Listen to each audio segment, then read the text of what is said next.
Hi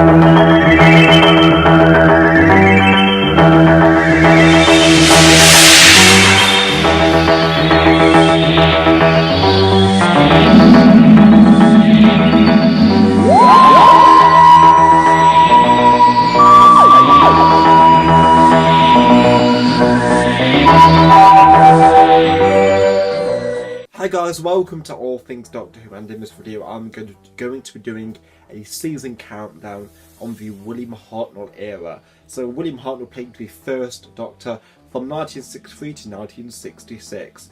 And the reason William Hartnell left the show was because of old age. Now, a lot of fans know this, but if you don't, William Hartnell was getting ill at the time. His wife could see it, he called up Verity Lambert, and it's clearly shown in the documentary for 50th anniversary and Adventure in Time and Space. And if you've not seen it, I recommend watching it, it's fantastic. William Hartnell's Doctor had a progression to him.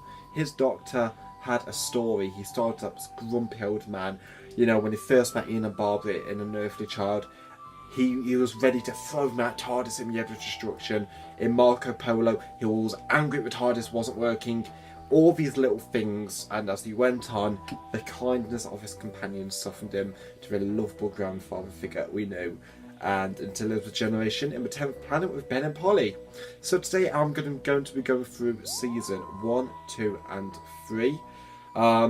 As well as a tiny bit of 4. Just because he has a few episodes in that era before Patrick Troughton taken over. So without further ado, let's get into this. So number 4 is Season 4. Now the reasons I'm picking these episodes right here, Season 4, is just because there's only 2 episodes in that era. It was at a bad place of the show. William Hartnell couldn't do his episodes anymore, so he could only produce 2 episodes in Season 4 before Patrick Troughton taken over. But the episodes he did produce are some really good ones, including a classic that really changed the whole idea of the show. So you start up with The Smugglers. It was basically a pirate story with treasure, and it's basically a pirate story chasing treasure, as I just said. I think it's a really good story. It's missing, unfortunately, but thanks to Arsenal 99, I've got a great case, if you can't see there. A really good story, nice and fun. Maybe if it was Fanta, it would be a bit more popular, but it's definitely a nice story. And we've got The 10th Planet. This is one of my favourite stories ever. William Hartnell couldn't sadly be in the story a lot just because he was so ill in the story. I mean, he could only have a few scenes, but when he was in it, he was amazing.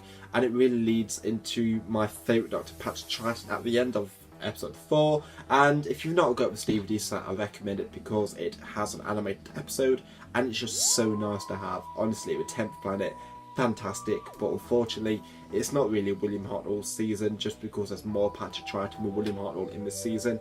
So that is my number 4. Now number 3 on my list is Season 2.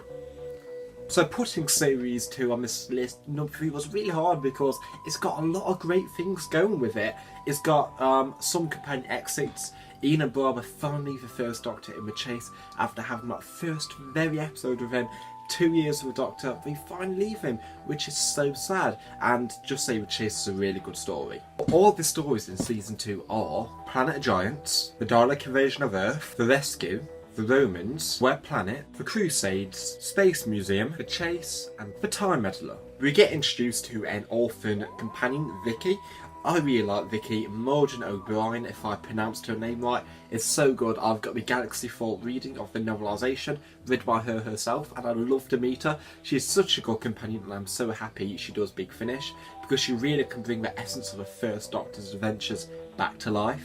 And it also introduces a companion that I really love, Stephen Taylor. Now, Stephen was introduced in the episode The Chase, and this is on the actual planet with the mechanoids, on the planet Mekos, I think. Correct me if I'm wrong again.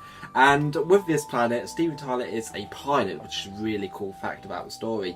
And what I love Stephen is because he's got the essence of Ian in him. And a lot of the first Doctor's era has that strong male lead in that sense. So in a sense, the first Doctor was always the main character, but them characters stood up for the Doctor and were the main character themselves when they needed to when William Hartnell couldn't actually do the story himself. But one of the main events from this season has to be the departure of Susan Foreman.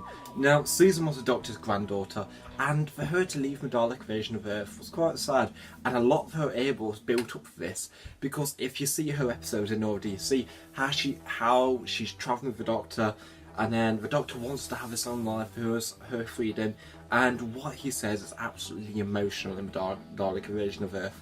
It's so sad, and William Hartnell's performance is so heartbreaking.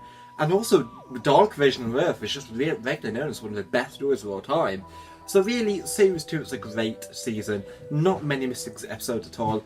I mean, the only missing episode we really have in this season has to be the Crusades. And the rest of that, we've got nearly everything else. So if you want to get into William Hartnell's era, Series 1, Series 2, you've got it. So, moving on to number 2, we have Season 1. Series 1.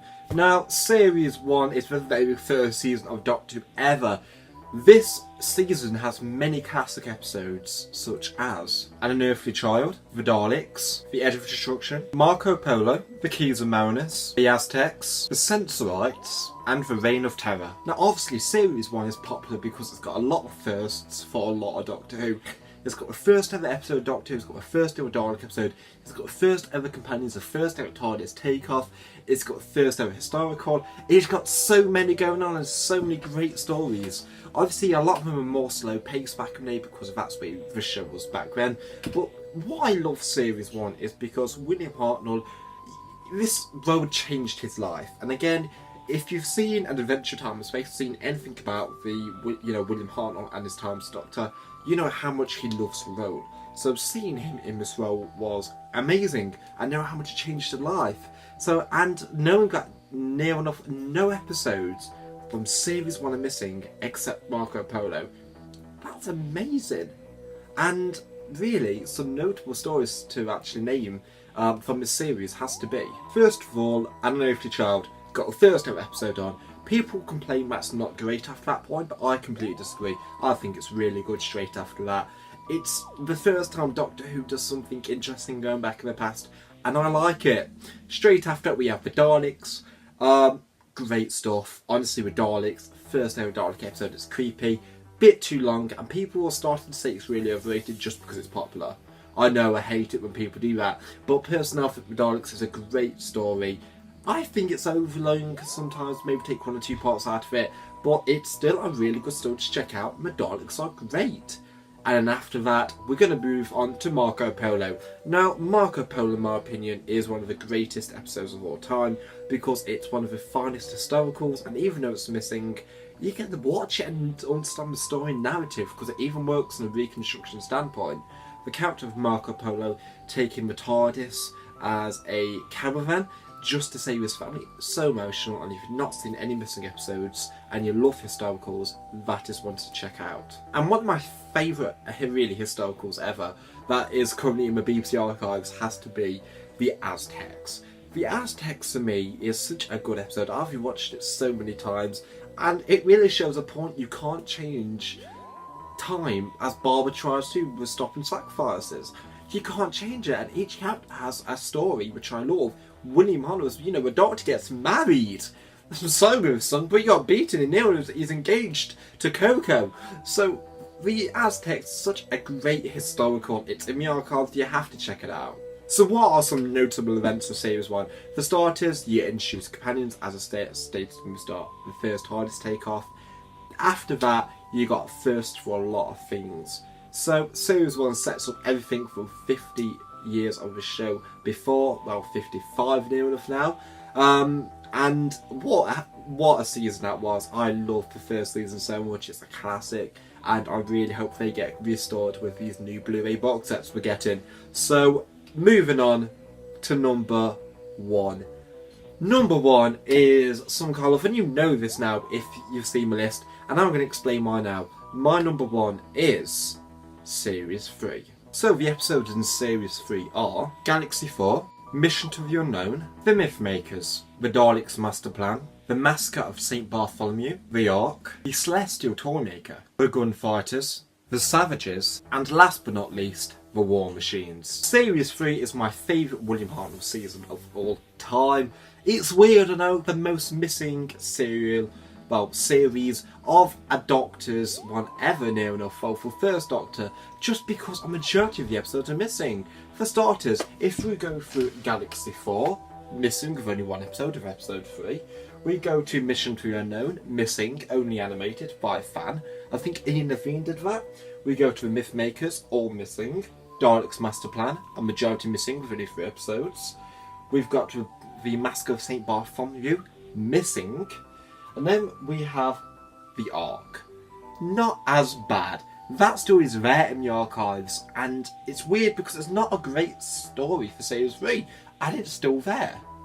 Then we have The Celestial Toymaker, missing with 1 episode, episode 4. Then we have The Gunfighters, sadly it survives. We have The Savages, missing.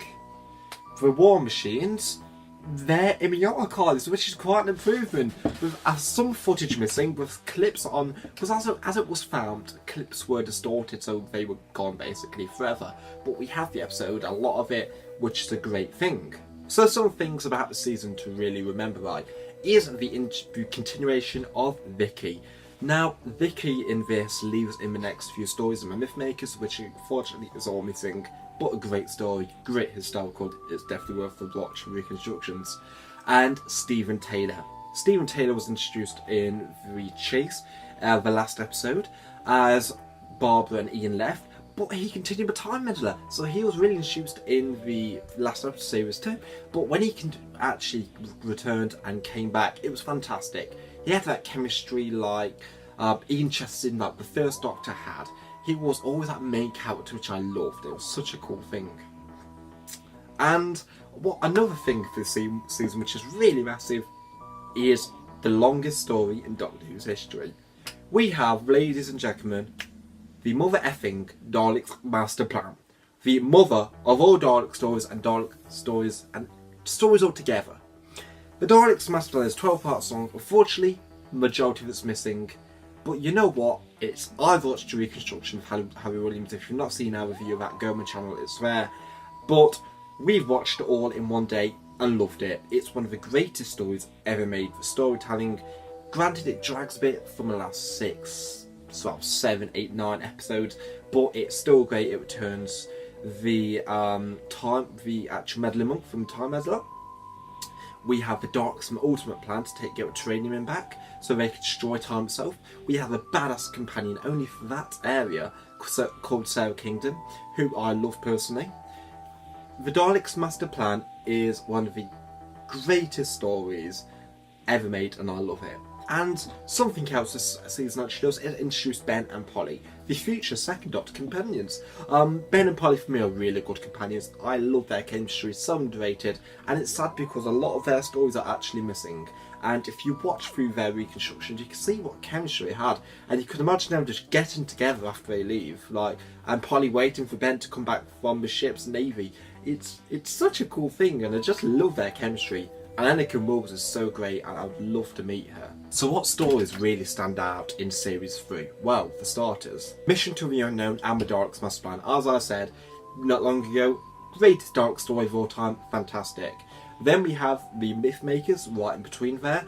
Very weird scheduling times for air dates, but the Myth Makers, Vicky's final story, she finds somebody, it's a really good story. Unfortunately, it's missing like a majority of the season, but still a great story.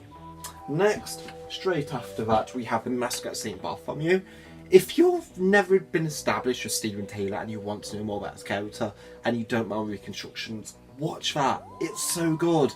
It's an adult Doctor Who story before Big Finish, before they went all adult with it. It's an amazing story. It's worth a watch. And then we have the Celestial Toymaker. The Celestial Toymaker for me is such a good creative gem story. In fact, the visuals would help, but the reconstructions give enough. Episode 4 survives, it's so worth it.